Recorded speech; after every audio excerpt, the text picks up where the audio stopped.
Mga minamahal kong kapatid, tayo ay natitipon upang ipagdiwang ang banal na Eucharistia at masaksihan ang sakramento ng pag-iisang dibdib nitong ating mga kapatid na ikakasal.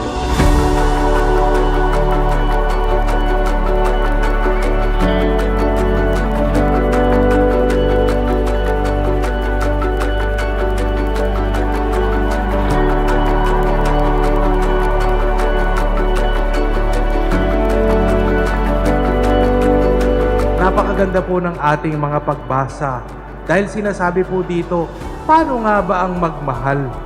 Mahirap pong unawain, lalo't higit sa mga babae. Dahil ang unang linya po dito, mga babae, magpasakop kayo sa inyong mga asawa.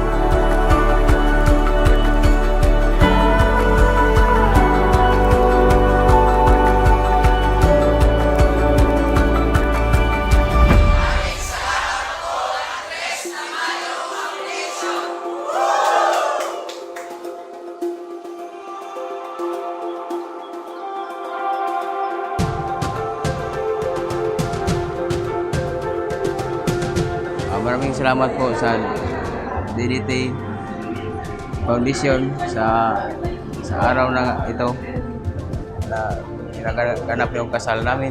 Thank you pala sa Andres Tamayo Foundation para sa event na to. Tsaka salamat din po kay Boss DDD Danilo Tamayo po.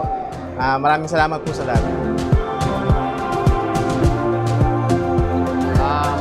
Maraming salamat pala unang-una sa Panginoon at sa kay Boss DDT, kay Boss Andres P. Tamayo, kay Ma'am Cynthia sa pagkakataong ito na kami po binigyan ng pagkakataong makasal sa simbahan.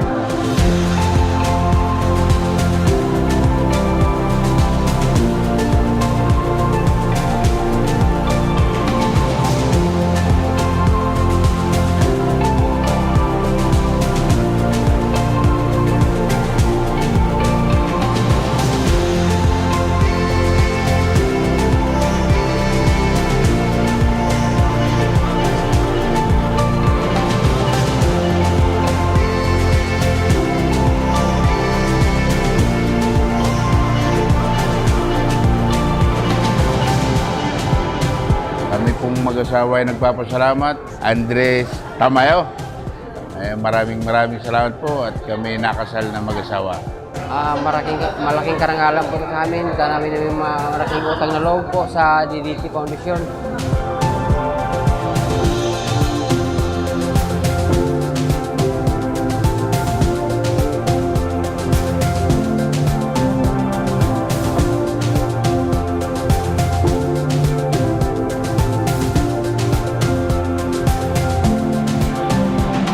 Yung mga inihanda dito sa kasal, magpasalamat tayo sa Diyos dahil inihanda tayo kung paano magmahal.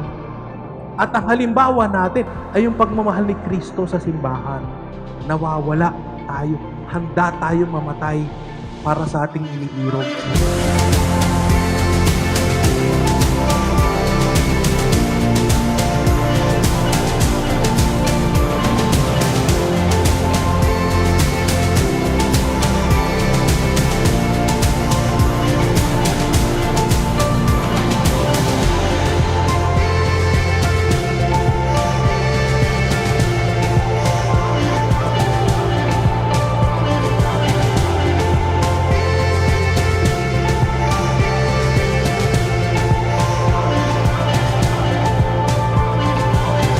Kinalimutan ko ang sarili ko, pero may mas malaking nagbunga.